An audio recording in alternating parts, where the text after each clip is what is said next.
This is Agriculture Today, and I'm Shelby Varner with the K-State Radio Network. Roger McEowen, K-State and Washburn law professor with Rich Llewelyn, K-State Extension Assistant, starts today's show as they preview the Kansas Income Tax Institute. Roger mentions the major topics that will be covered. Continuing the show is Brady, Brewer, and Brian Briggeman from K-State as they discuss the recent decision from the Federal Open Market Committee and what it means for inflation, unemployment, and agriculture. The Beef Cattle Institute's Brad White, Todd Gunderson, Bob Larson, and Phillip Lancaster in the show as they explain the causes of Pinkeye. That and more is coming up ahead.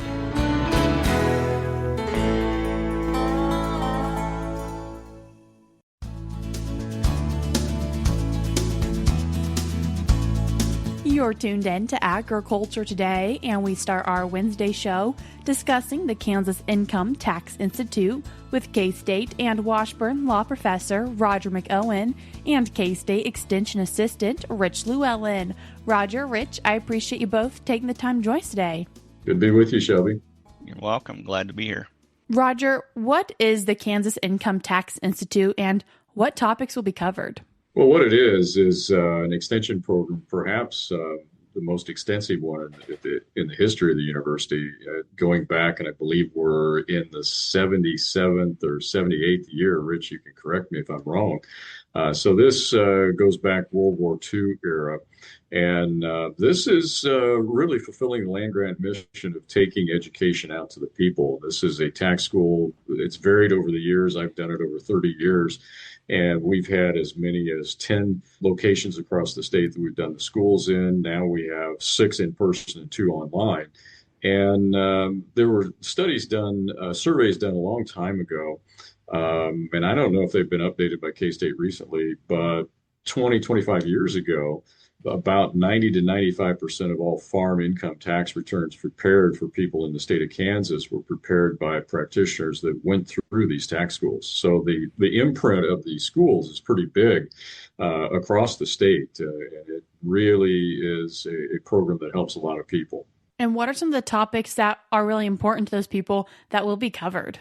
Well, you can imagine this year we're going to cover the One Big Beautiful Bill Act. That's going to consume a large part of day one at each of the schools, and myself and Paul Neefer will cover that in the first online broadcast, and then in Garden City and Hayes. So in late October, early November, we're going to be covering that on day one, along with some other things. But that'll also be day one on the other locations where Professor Ed Morse from Creighton Law School and Kathy Murphy, who's retired IRS, but a practitioner, a CPA out of Illinois in the St. Louis area, is going to partner with me on day two. She and I will do every location on day two. It's Paul and I on day one at the 2 online schools, and then Garden City and Hayes. And then Ed Morris has day one at the other 4 locations, which is Wichita, Salina, Lawrence, and Pittsburgh. But in terms of my own seminars, as I'm teaching the One Big Beautiful Bill Act now, that is taking a good solid 2 to 2.5 hours just to get through that. It's very substantial. We've got a lot of questions that come up from attendees, practitioners, CPAs, and tax attorneys that are attending.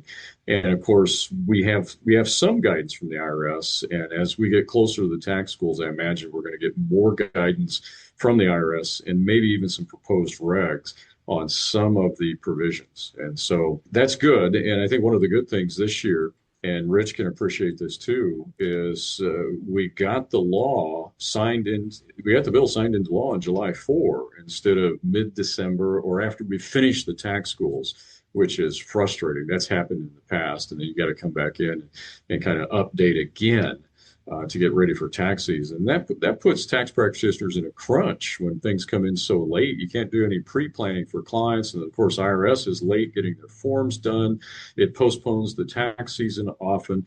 And I don't think we're going to have those problems this year. We've got to run up to it, and we can anticipate issues for clients. We can factor in the farm economics of where they're going to be at in terms of a cash flow situation, and then do tax projections this year based on what the new law is. So a large part of day one is going to be teaching the new aspects of the law. While you were mentioning that, does your programming, if something does come up, do you develop it if something changes in the middle of locations for the Income Tax Institute? Oh, yeah, absolutely. Constantly changing the presentation. Sometimes that's done on the fly. For example, either Paul or I might be speaking on day one, the other one is sitting at the table. And if we see something come across, maybe from a tax court ruling or the IRS just put something out, we immediately then catch that and incorporate that in the presentation. Or if we see it that evening, we'll pick it up in the next day. So by the time we get to the end of the line in mid-December, that seminar actually varies, and in some years it can vary substantially from the first seminar in late October. What other topics do you think are really important for attendees? Well, other things we're going to cover on day one would be retirement plans for small businesses, and we have a bunch of individual taxpayer issues. We're going to go heavy on Schedule A and the tax implications of long-term care. That's a big issue with the graying of the population, particularly in rural areas of Kansas. We'll talk about theft losses with respect to internet scams and retiree issues in general. And of course, the Kansas Department of Revenue will make a presentation for about an hour, day one of each location. And then a big chunk, of course, is the Ag Issues chapter. We'll spend a substantial amount of time on ag issues. Paul and I will split it between day one and day two when he and I are together. And then I'll teach it on day two at the other locations when it's myself and Kathy Murphy. And then we'll talk about various types of specialized trusts, revocable trusts, and spousal planning trusts, family trusts, Q-tips, land trusts, whole host of issues with respect to trust. That's big this year. And then, of course, special needs trusts. That's going to get some of our attention this year, too. And we'll update people with respect to current rulings and cases. Then when we move to day two in a lot of the locations, we'll talk about some other new developments that include Social Security. Of course, ABBA makes some changes with respect to that. And we've got basically an hour devoted to IRS updates, what's going on in the agency, what are new forms, what are new perhaps problems they're dealing with, what are audit issues that are out there that practitioners need to be aware of. And then we'll dive into Schedule E and handle some rental real estate loss situations. How do you report royalties? What are the loss limitation rules? And then some specific issues with S corporations. We'll spend quite a bit of time on S corporations this year and how they factor into planning, and then how we handle various business deductions and credits, and some of the recent U.S. Supreme Court opinions that bear on tax in terms of the constitutional validity of regulations based on a 2024 opinion of the U.S. Supreme Court. So lots of stuff on the agenda this year. What different types of people and professionals do you recommend take the time to attend this event? Well, really, we get them from all across the board, from very skilled upper end kind of boutique firms to solo practitioner, very rural people where they use this workbook as their primary tool, as their research tool for helping their clients. And we'll get some farmers and ranchers, and we get some insurance people that are interested in this, some financial people. But it's heavy on the CPA side of things, the enrolled agent side of things, the accountant side of things, and then the others kind of fill in the blank. So basically anyone who makes a living preparing returns, this is a great opportunity for them.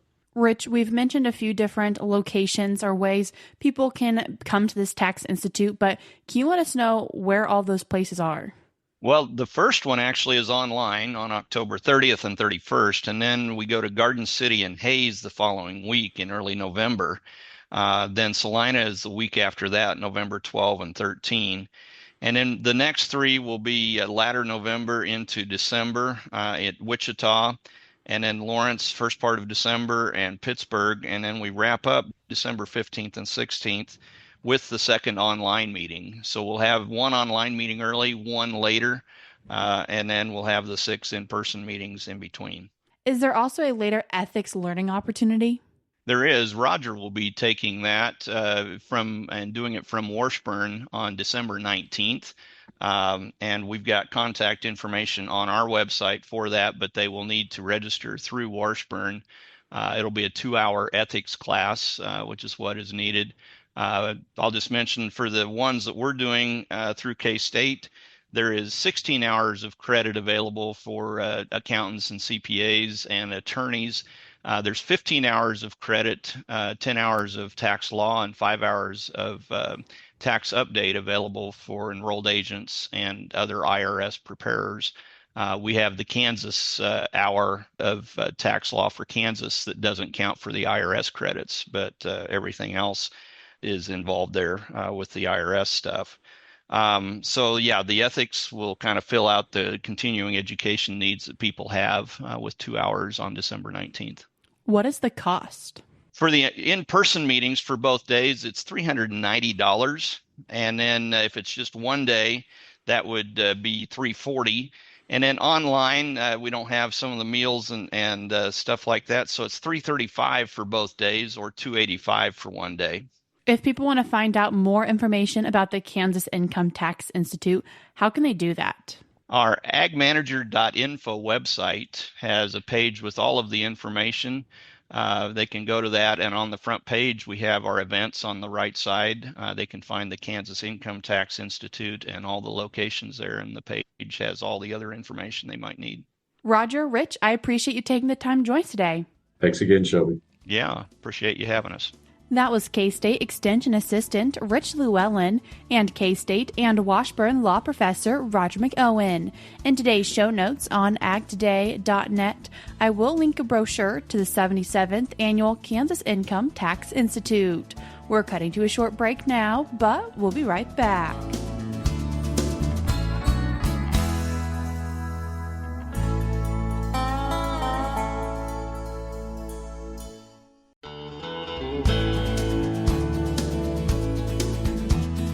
You're tuned in to Agriculture Today, and we continue our Wednesday show discussing what came of the recent Federal Open Market Committee meeting with Director of the Arthur Capper Cooperative Center at K-State, Brian Briggeman, and K-State Associate Professor in Agricultural Economics, Brady Brewer. Brian, Brady, I appreciate you both taking the time to join us today. Glad to be here. Thanks, Shelby. Brady, as we're looking at that recent meeting, what happened? Yeah, so the Federal Open Market Committee, which is a committee of people that work at the Federal Reserve or are part or members of the Federal Reserve, met last week and announced last week on September 17th that they were going to reduce what is called the federal funds rate by 25 basis points or 0.25%.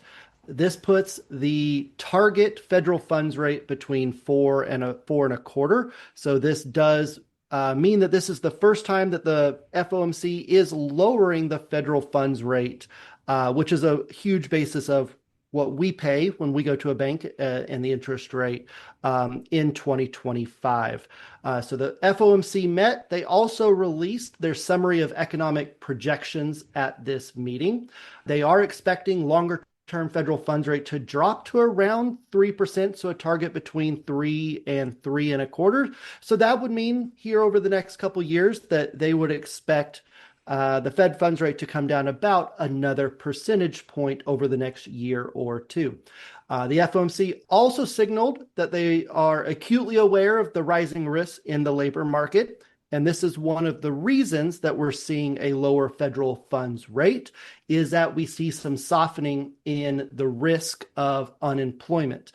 Chairman Powell of the Federal Reserve in their press conference said that they now see the risk of unemployment or a softening labor market as equal to the risk of inflation. Up to this point, there's been a lot of calls for them to lower maybe the interest rates a little bit quicker than what they have done. And they have really been hesitant to do that because they have really held strong up to this point. They have seen the risk of inflation as higher than the risk of unemployment, and those have now leveled out. So, Brian, what is this going to look like moving forward? Well, I think you have to go to the Federal Reserve Bank's dual mandate, right? So the Federal Reserve, as it is currently constructed as the central bank for the United States, has a dual mandate where they must maintain stable prices, which means control inflation, and also to have full employment, which, as Brady was talking about, maintain a reasonable unemployment rate. And if you look at some of the most recent data that's come in, actually, we've seen both of those measures tick up here recently, inflation as well as unemployment.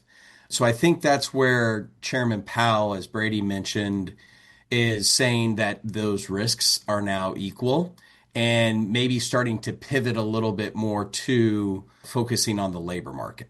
You mentioned reasonable unemployment rate. What is that rate then?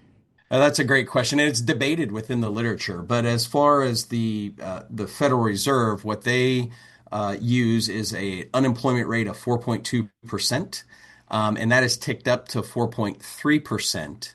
And there's been a lot of softening within the labor market. So kind of part of the reason for the concern is, where are these jobs being created currently, right? We see the jobs report most recent had 22,000 additional jobs, but they're not coming from a lot of those industries that really show a vibrant economy.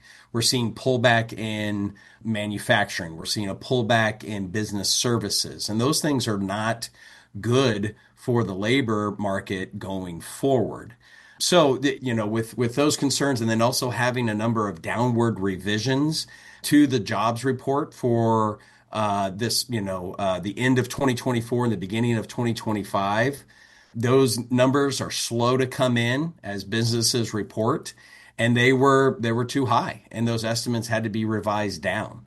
And so that also, kind of points to that maybe the labor market isn't as strong footing. But of course, there is still inflation as well.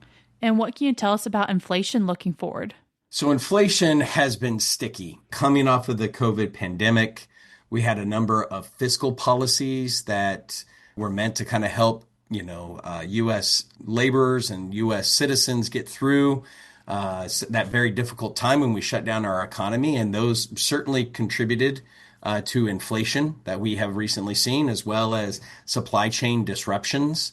But it's just, even though we're past that, here in 2025, some of those prices still haven't come down. Inflation tends to be sticky. So things like housing, insurance, some of those things that we look at that just don't adjust down as quickly. I mean, for many in your audience, just thinking through, cash rents are very similar types of things where they just don't adjust down as quickly as maybe they should, given what's going on in the overall economy. So that inflation has remained. And there's still other things that we just don't know what are the implications of it going to be.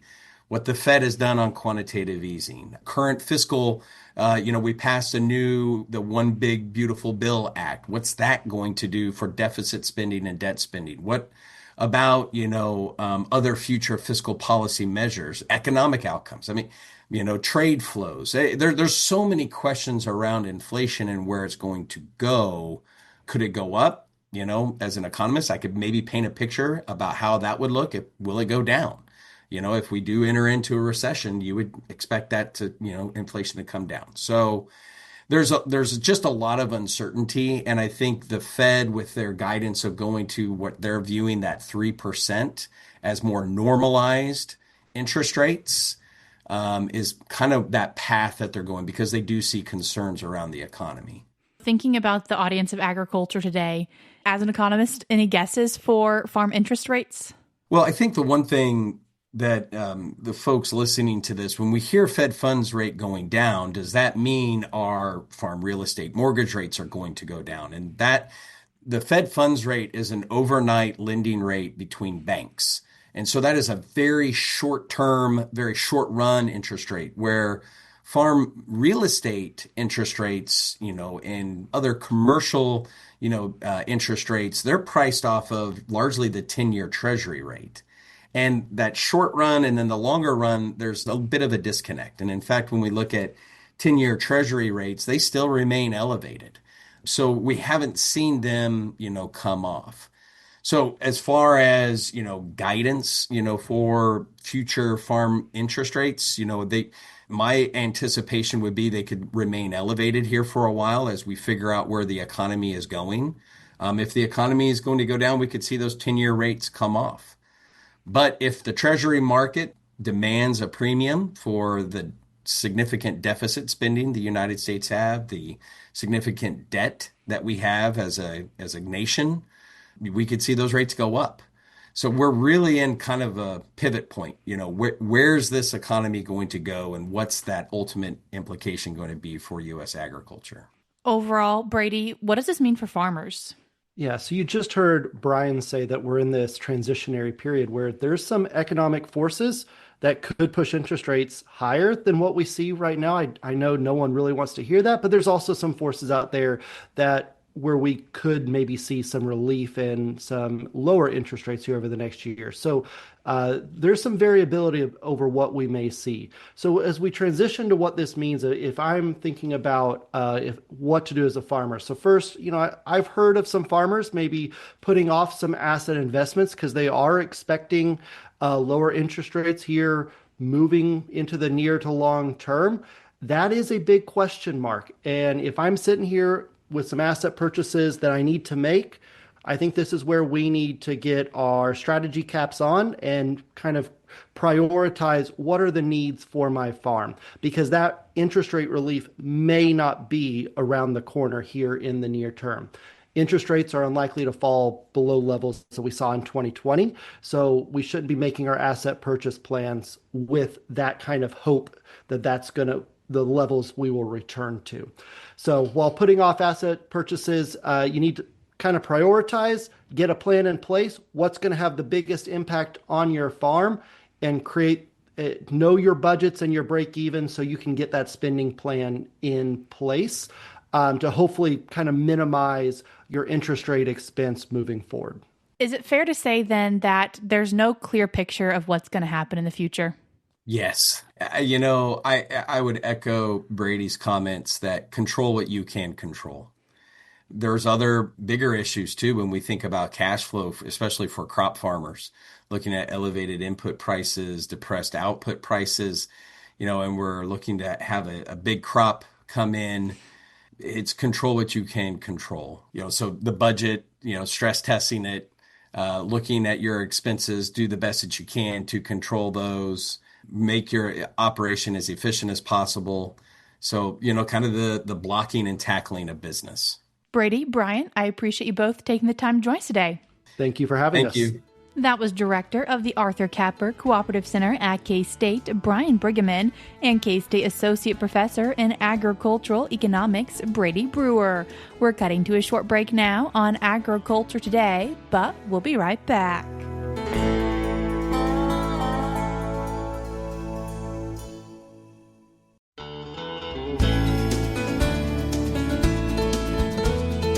You're tuned in to Agriculture Today. I'm Madeline Drake, in for Shelby Varner. And we wrap up our Wednesday show with K-State's Brad White, Todd Gunderson, Phillip Lancaster, and Bob Larson on the Beef Cattle Institute's Cattle Chat podcast. I'm going to paraphrase the question a little bit. And he was asking about Pinkeye. And he's trying to cull cows that he has treated for Pinkeye. And now is wondering if that is helping him, because as he continues to go forward, he's not doing anything else really for Pinkeye control, but feels like he's making progress. So Todd, I wanted to ask you first, are there genetic components to Pinkeye, and is that what's going on in this scenario? Well, the short answer is yes, there is a genetic component to Pinkeye. There's been a lot of research actually looking at this question. Really cool study. It was published back in the 2000s from data that was collected in the 1990s from the U.S. Meat Animal Research Center, showed a very clear association between certain breed types and incidence of Pinkeye. Specifically, Hereford cattle had a much, much higher incidence of Pinkeye in that study. There was clearly some association between breed and incidence in that study. There have been other studies that have looked at specific genetic markers, and they have shown some association with the risk for Pinkeye and these genetic markers. All of that being said, the association is not super high. It is not a highly heritable trait. And because Pinkeye is such a multifactorial disease, it's very unlikely that you will be able to only select for cattle that don't seem to get Pinkeye and completely eliminate the problem. Can help, it's probably not going to eliminate the problem completely. Because when we think about pink eye, there's pasture factors that can also affect their risk, right, Phil? Based on what Todd said there, that as the heritability is really low, the management that we use has a bigger impact than the genetic component as far as to the incidence of pink eye, is what that's really saying. And one of the things that we think about on a pasture basis is seed heads and rough, tall grass where when the cattle reach down to graze, those seed heads and stems and things are irritating the eye and maybe allowing for higher incidence of pink eye in those cattle. And so we can do some things to try to manage that with grazing management and things like that to keep that grass in a vegetative state and not let those reproductive tillers shoot up. Beyond the pasture management, and he mentioned he didn't have a lot of fly control in this scenario, but what roles do flies play, Bob? Todd said that there's a lot of factors that impact whether a herd has pink eye problems or not. But one that we do know is face flies, that they can be associated. So a heavy face fly burden. And what we think is going on there's two things. One is the flies themselves through their feet and mouth parts irritating the surface of the eye, makes the eye susceptible to the germs that cause pink eye. The other things is the flies moving from one animal to the other, actually moving the germs from one animal to the other. So those two factors make pink eyes associated with face fly control. But that's one where I'm going to probably take it pretty seriously and try to put some face fly control in to at least take that factor at least more off the table. Excellent. So Todd, to kind of wrap up your thoughts on this, probably not the genetics and the culling, which is making the difference in this herd. I mean, it's hard to assess for this particular herd from our listener's question because I don't know all what's going on. Maybe the genetic selection is making a big difference in that particular herd because the other factors are at a level that really they just need to tweak that one thing and it makes an improvement. In general, I think it would be very unlikely that you would be able to breed yourself out of a pink eye problem. And even if you did for a short while, nature has an incredible ability to adapt. And there are multiple organisms that are associated with pink eye. It doesn't have to be just one specific bacteria. So it's more of a syndrome really than it is a specific disease because you can have multiple factors that can combine that will be sufficient to create pink eye, and not very many of them are necessary for pink eye. So I hope that this particular listener is being successful with their breeding program, and that does take care of their pink eye. I'm not saying it's impossible. I would say in general, it's not going to be your best strategy as a rule. Once again, that was part of the Beef Cattle Institute's Cattle Chat podcast with Brad White, Todd Gunderson, Phillip Lancaster, and Bob Larson. And that's all we have for you today on Agriculture Today, but we'll be back with more for you tomorrow.